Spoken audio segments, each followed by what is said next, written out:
Hello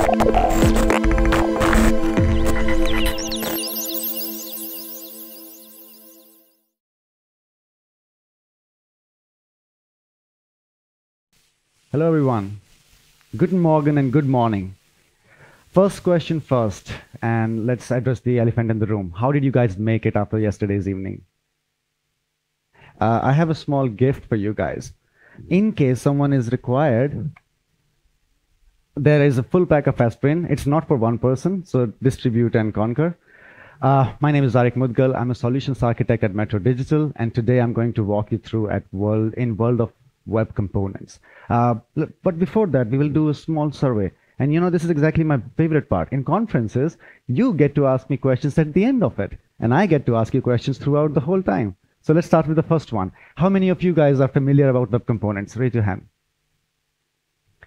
Okay. How many of you use it on production? There's a small difference. Cool. Let's go into the stuff. How many of you know what custom web component means? I see 1, 2, 3. Okay, that was very proportional to the initial part. So web components bring this benefit of us that it's completely be built up custom. So one of the web components which you all have used so far, and you guys might not be aware about, is the video element inside HTML5 is a web component. And the language was built up around it. This web component was integrated into the package. And we are going to actually talk about the benefits of custom web component.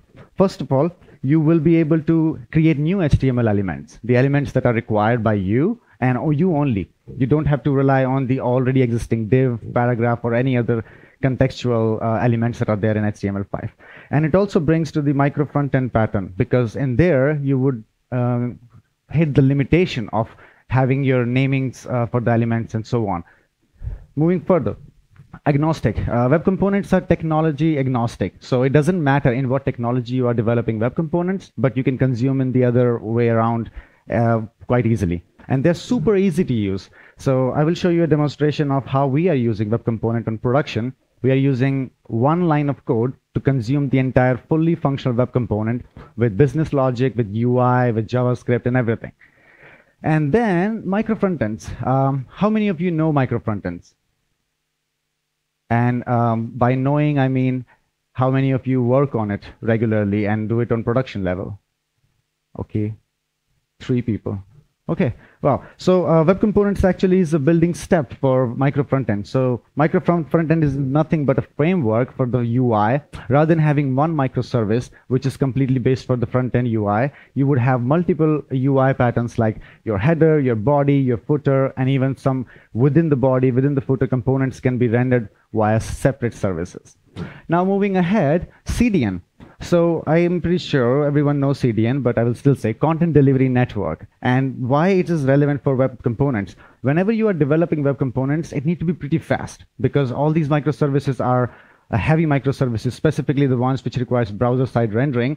We need least amount of latency and load time on the browser. So the time that browser requires to render the entire web component or micro frontend should be considerably small. And that's exactly why we recommend that web components should be kind of hosted on CDNs. Now moving further, this is the custom part. So custom elements and web components are defined by custom element registry. So if you want to define it, you can create it by windows.custom elements or custom elementary registry.define in HTML5 setup. How many of you know camel casing? Okay. Now I'm going to ask you, how many of you know snake casing? Oh, wow. I hope I don't say something stupid today. How many of you know kebab casing? And how many of you who know kebab casing knew that web components can only be built in kebab casing? There we go, 3 people again. So yes, web components are only and only be built up, or the elements that you're going to make, which we are going to develop today, in kebab casing. So which means Aarik Mudgal. If I want to create an HTML element, it would be Aarik-Mudgal, and that is the only way. If you use one single word, Aarik, it won't work. If you use underscore, it won't. So the only way web components can be defined with custom elements is Aarik-Mudgal, or any other way. Moving further, Shadow DOM. and pun intended, of course. We saw this picture, and I decided to do it by the way, I added this picture on the train while coming here. It was a complete spontaneous stuff. So Shadow DOM is providing an encapsulation layer to web components. Why do we need web components into a Shadow DOM? Well, there are two different types of Shadow DOM, open and closed. So in open Shadow DOM, you actually have specific functionalities to be and provided for extension. So if you want the consumer of the web component to be able to interact with the web component and do certain things, so the web component can actually manipulate and interpolate the data inside it, you will use open Shadow DOM. Closed Shadow DOM is the scenario where you do not want the consumer to at all touch it. And there's a very, let's say, a funny way how we can do it. You basically you create a private key of your Shadow DOM in a closed section, which we will demonstrate today. And after that, no one can actually touch it. Why it is required is whenever there are a lot of teams, in our use case, we have 10 different products in one user journey, one single user journey. So if I, as Aarik Mudgal, want to achieve one business goal of mine into the website, then 10 products will be going through that particular user journey. And we are developing web components centrally for having all the segregation through those 10 products. The closed part comes into the picture because we do not want anyone to interpolate or something. Why? First of all, for the user experience. We want seamless user experience. We don't want someone changing 5 pixels here, changing red button to green, and the green button becomes blue in the next product in the same user journey. So keeping it completely restricted into certain requirements from UX perspective, we actually use closed DOM. Now, moving further, templates and slots. Templating, as we already know, we provide a specific kind of template in any format. HTML also provides HTML templating, where you can have a specific section, form. Form is the best example. You create a form which has different fields, and those fields can be rendered, or the entire form can be rendered specifically at any given point of time. It's one object, you can use it anywhere, or you can even clone it with data pre-filled in it. Slots actually gives you the possibility of injection, which means, let's say, we are developing a web component, right? But I have to develop a web component which needs to be filled up with the data that I do not have. And one of you guys actually have that data, and I'm like, oh, I'm not going to take it manually from you. Let's kind of automate it. Slot provides this possibility. So you will basically fill your data into slot, and then I will configure the web component in a way that slot will inject the information inside the web component while rendering. And it works flawlessly. And we are also going to demonstrate today. These three things are the core specifications of web component. Well, I think this was an overkill, because if Gordon Ramsay was a developer, I would be donkey for my whole life. Let's do some coding now. Yeah. Is it visible to the end? Looks like a thumbs up. Well, I'm really new to HTML, so I'm going to try to make it. First of all, let's just save it. Let's just say code.talks. And then we are going to say HTML. Right? And then we are going to create head.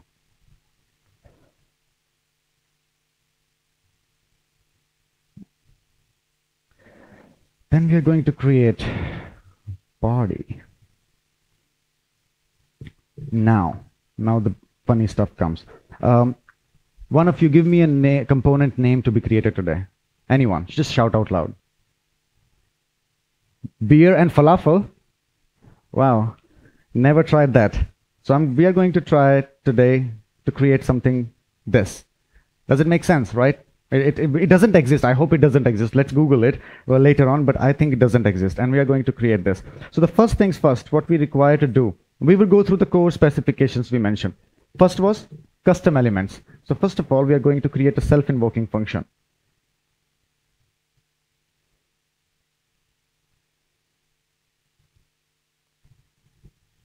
Okay, so there is a self-invoking function. Now we are going to create a class, and we will call it web component extends HTML. I like IDs these days. This is amazing. You don't have to do half of the work. Then we are going to do constructor.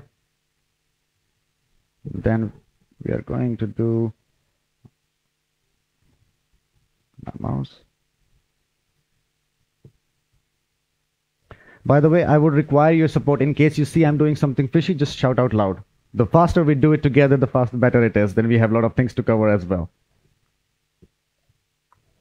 So we created a constructor, and now we have, okay, we have the function, then we have the class. Then let's just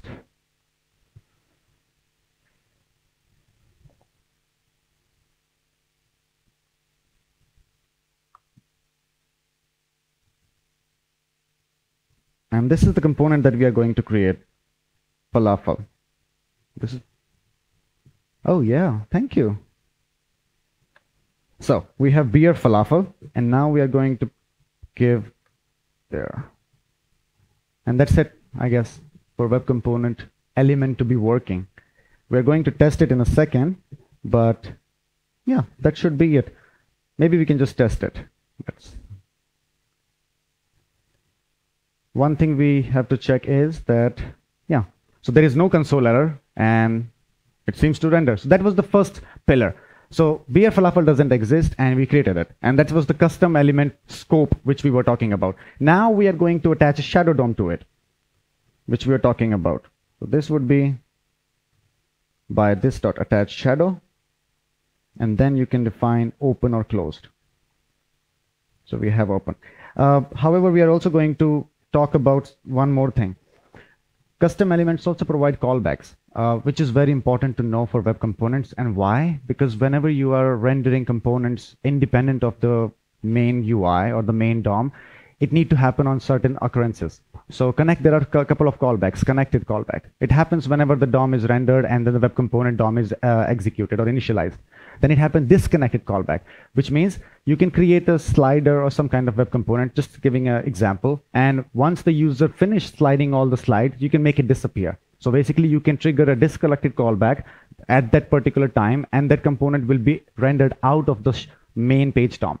And this keeps the page light. So it's not that you are deleting by JavaScript, but web component provides you this functionality to completely tweak what you want to do. There is an adoption callback, which means whenever we want any kind of attribute to be changed. So I created a component, you're consuming it, and you say, I want to provide a class name on it. And when I provide the class name, I want you to do certain things. That will be called by adopted callbacks. So these are certain kind of callbacks that are necessary to interact with web components. Please bear in mind, never should be the front-end web components used within the same team to consume within the same team. It's always primarily focused into having where you have dependencies, but you want to decouple it and just based on responsibility. So this is why web component would work in general. And we have a very good example of those one specific or a couple of user journeys where 10 products are going through this, and they all just know how to interact with it via events, via these adopted callbacks, and so on. Now we are going to use the connected callback because this is exactly how it starts. Now we are going to say this dot shadow root dot html, and then we can say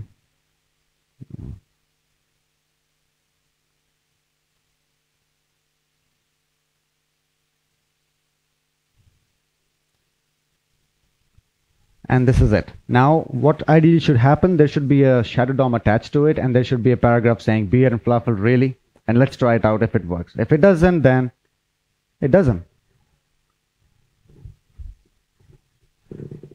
Closing tag of P. So I see some people are awake. I'm not the only one suffering here. There we go. Nope. What else? What else is actually broken here? No, it's not that. It's maybe this.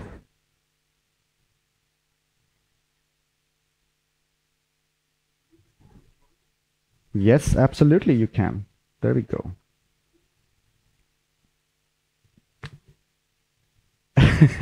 Yes, unfortunately I have dark mode in the console. God, I didn't know that we would be listening this. What is attach shadow? This dot attach shadow is open. So it has to be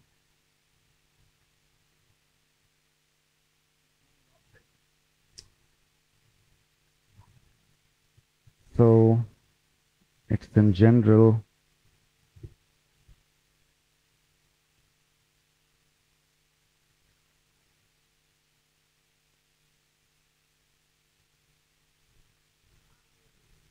finally, and it's a team effort. So this is it visible? I have no idea if I can. Oh, perfect. So now it's visible, right? We don't need the space there upward. So as you see, beer falafel didn't exist. It shouldn't exist, by the way, in my personal opinion, but okay, we created one. Then we had shadow root, which is open, and there is a p tag. And as you can see, this is encapsulated inside it. And now we are going to do something to see if we can access it, right? So we can say document dot query selector. By the way, we have to provide some ID or something. So we will give ID BNF. Oh, sorry. BNF.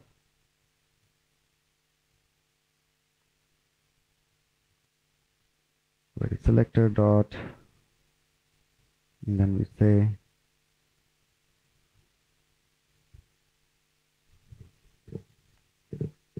okay, so it's selected. Now we see dot shadow root dot query selector. And then we say P, just only P. So because it's open shadow DOM, it works. We can select it, and we can even say dot style dot color is equal to red.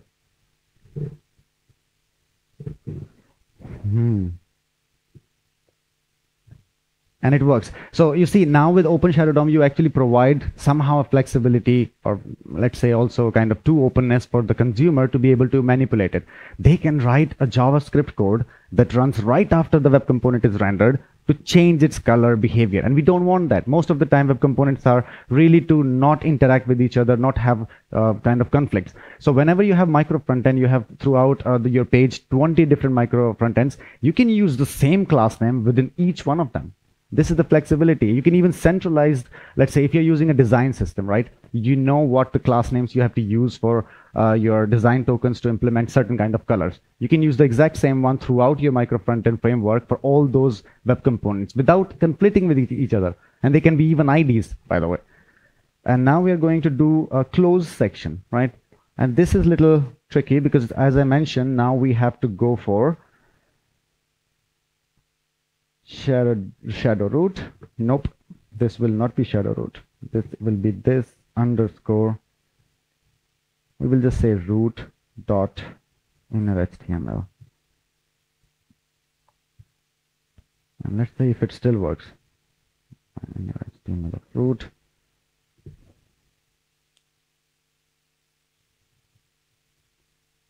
Okay. Oh, okay. So now what we did is we created an object and specifically underscore root. We can just say underscore code.talks or something, right? And now we can attach to it the shadow DOM to it, and we can fill or we can have some functionality inside it. Now when we go here, what we will see is a shadow root is here and it's closed. However, nothing has changed on the visibility perspective. But when we try to access it, it doesn't work. And the only way to be able to access it is underscore root. There we go. So this root is actually your private key in kind of this thing, right? So you can create 7 chains of it: underscore root, underscore code talks, underscore 2022, underscore too much beer, underscore early morning, and then you deploy your web component. The consumer will never be able to figure it out and to modify those things unless one of the developers from your team actually conveys that information. And this is the close shadow root. And I would say this is pretty much what we wanted to talk about. We had custom elements, we had shadow DOM, and what was the third code specification?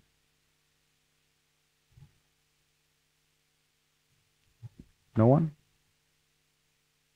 I forgot. I'm going to check it. Templates and slots, and we didn't do it. So we are going to do it now. So yeah, trust me guys, yesterday was hard, very hard for me. It was a very bad decision on my part. So we are going to create a slot, and I will not say slot, we are going to create a span.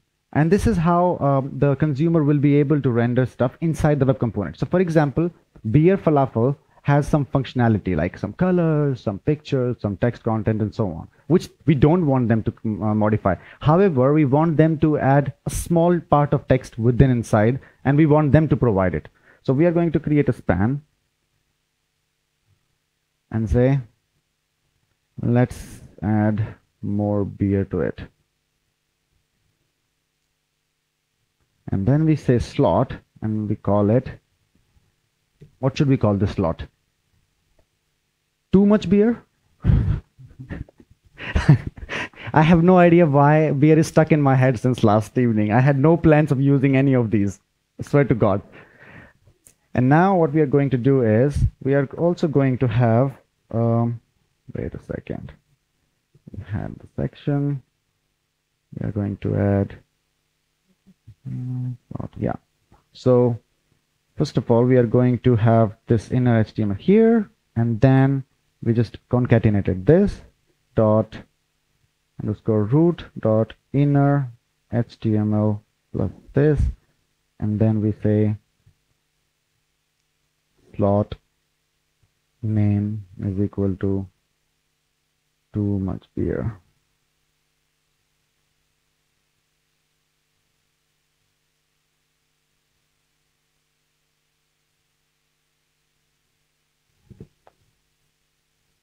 Thank you. And I think now we have to use single quotes inside. Nice one. Refresh. Now it rendered some inside it. By the way, it's maybe not inside. Let's just check it first.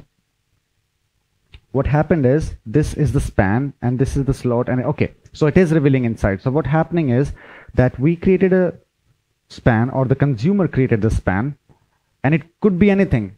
We as providers of web component, or the developers of web component, have to have this in the documentation, like, okay, if you want to provide us an image, provide us the URL where this, you can name a slot image URL. You want us to provide the content, you can say slot name image content or something else, and they can actually display as none. So for example, this span ideally should not be displayed on the page because this is rendered by the consumer, and they only want it to be reflected inside the web component. And that's exactly why this slot ID is really important, because this is part of the documentation that a web component consumer will be able to extend.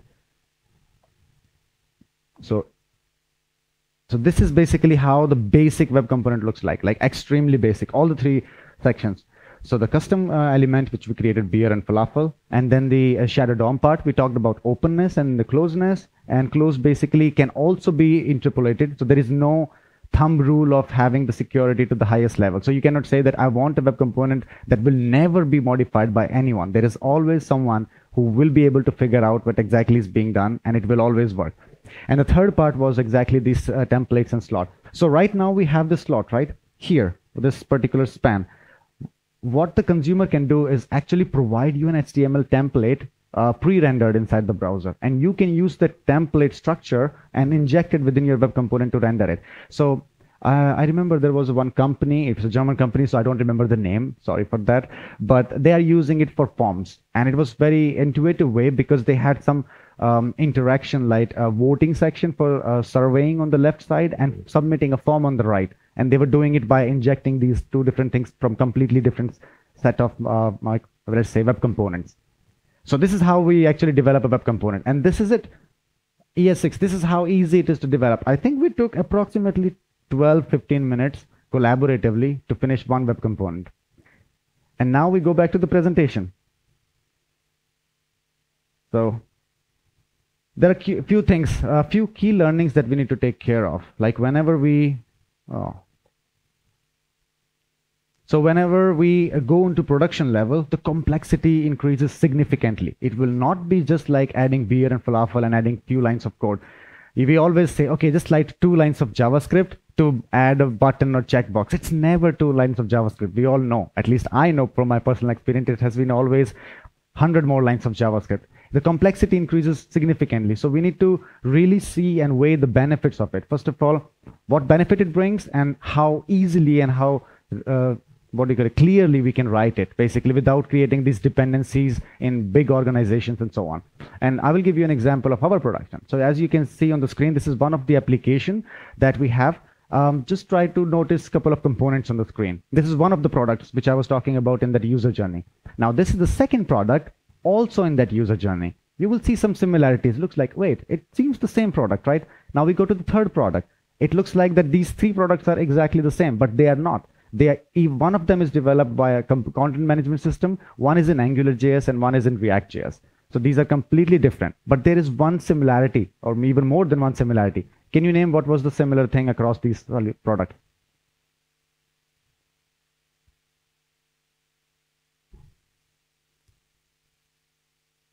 The header, absolutely, it is right.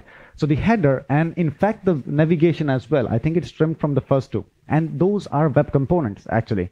These headers are web component, and they're not just used by 3 products right now, they're used by 13 products in 6 different solutions and 13 different products on production.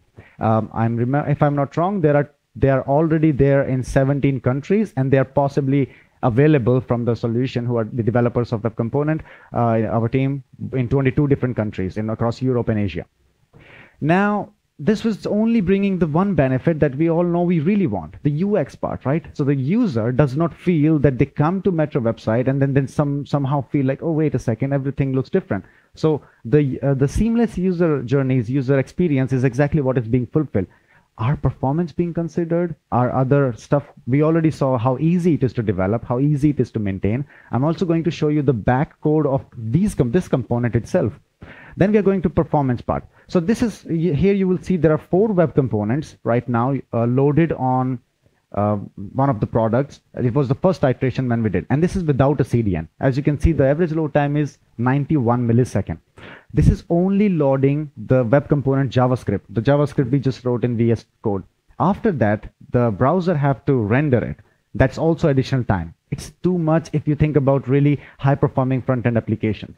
If we go forward, why just by adding CDN, we just kind of reduce it by 3 times, 21 milliseconds. And this is not it. By adding CDN, you even have the possibility to have public cache control on the browser level. So this is only the response for those components for the first time. After that, when user refreshes the page, everything is loaded from the browser. So basically, there is no call to the webpage. So usually when you're writing these components and so on, and user refresh the pages, if you don't use CDN, you will get just too many calls. Even though they are light calls, but the number of calls will be much more. Why? Because you had, first of all, one DOM that was rendering. Now you said, let's try micro frontends or web components. You have 27 components rendered. Now you have one call converted to 27 of them. And so this was also that we observed in the initial phase. That's exactly why we said we need to explore it and wrote a CDN part. One of the business benefits also is it's not applicable to only static web components. You can create dynamic rendered components as well. So for example, there is a component here which we will see about in a minute. When you log in on our website, there is a flyout, which is user profile flyout, where you have different accounts because we have a B2B business. So you can own different restaurants and you can change your accounts to order stuff. Whenever you change it, web component notices the change that now the information need to be refetched and calls the CDN. CDN sees if that information is already cached, then provides it back. If it doesn't, it calls the origin and then caches it and returns it. And it happens for one user for one account once a day. So as you can imagine, we have reduced the number of calls of these web components by 10 times on our product. And by keeping the performance even 10 times faster, or at least 3-4 times faster on the browser side of customers. Now, okay, no, that was too fast. We are going to go and see those components. But maybe this was the right part. I will ask you to scan the left barcode. All of you guys. Don't worry, it's not a fishy website. It's really a production website, and it's a German one. So try this website out.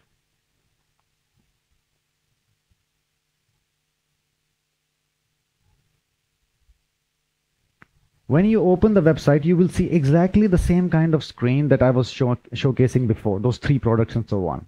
Now on this screen, without navigating, you scroll throughout the page and try to count number of web components you see, or try to guess how many web components are there and which ones are there.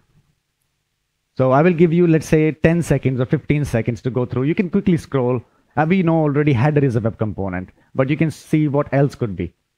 You can even navigate through pages, by the way, because when you navigate, you will still have, oh, I see one person.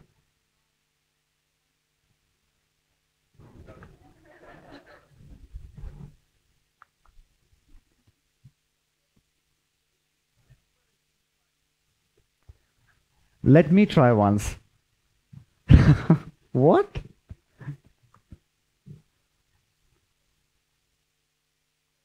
You guys are doing something fishy with your phones, guys. Come on.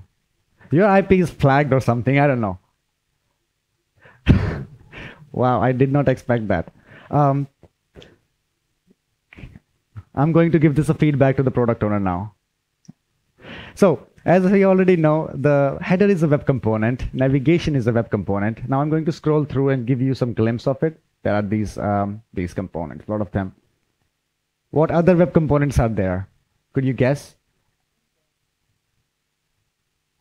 Exactly. I'm going to navigate to a different product now. It's not the same product. It's a different product now. And as you can see, he was right.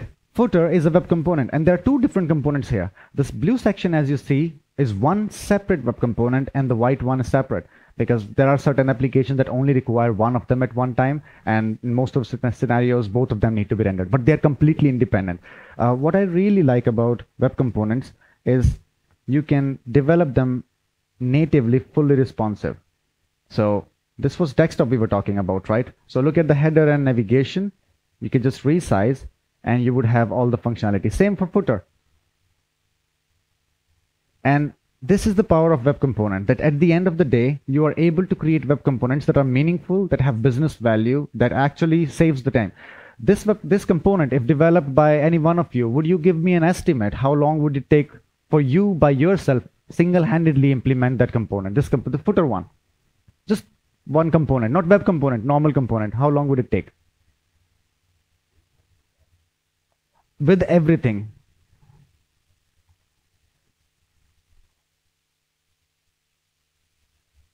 Did I hear hour?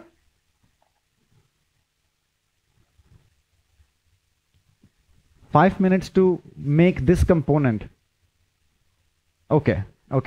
So I was going in a different direction. So if you're going to develop this component for, let's say, in 1 hour, right? And then after that, there are 10 different teams, or let's just say realistically we have 13 different teams who need to develop these components again.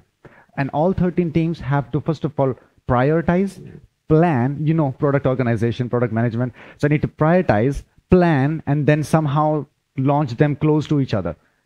This 1 hour of effort would be saved in 13 teams if one of them implements in the form of web component and the other 12 consumes. And how easy it is to consume.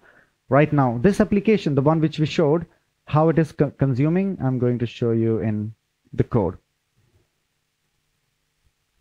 This is their sides of code, guys. This is what they are writing in their UI to render these components. So I don't know if it takes 5 minutes or 50 minutes. I'm pretty sure to type this out with the coffee in one hand, it wouldn't take more than 1 minute or 2 minutes. And this is the benefit, that we are saving 12 teams the possibility to keep their backlog less, to have less and less dependency on other teams, to worry about rolling out and managing content and different other things. So this is basically saving money in general by maintaining centrally. And to look at the web components, so I also have those components, and you will be surprised when I said complexity of the web component. So don't get me wrong, we are writing an abstraction layer on top of a content management system where we are dynamically creating these web components in ES6 format. We are not writing it by ourselves.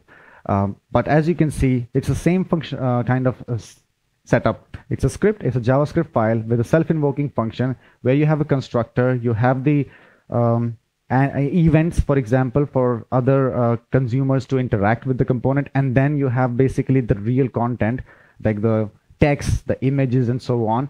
Now what gives this us is the possibility to centrally manage them, and centrally manage in a sense that when we have to change one link in the footer or one in the link in the header, or have to shift something 5 pixels, we do not have to tell 12 different teams to, hey guys, you know what, can you be on call and change this right now? I don't know, I've been working in IT industry for like 8 years, and we had this issue a lot of time where having to have 13 teams developing exactly the same thing irrespective of their technologies in 7 or 8 different technologies, and to be able to deliver at the same time, not possible. We do it in the morning. Our team set up in the morning, we change it, we deploy it, it goes to the CDN. Of course, everything is cached, but everything has a cache limit. So we have maximum cache limit of 60 minutes, and after that, everything is recached, and all the customers get the updated information. We don't have to share that information to the team developers at all. If the product organization is aware about it, we basically can do it centrally. So we talk about a lot of decentralized stuff like cryptocurrencies and currencies and banking and so on. And I think this is one of those things that really is bringing benefit by having centralized. And I would say this was web components for us. Thank you.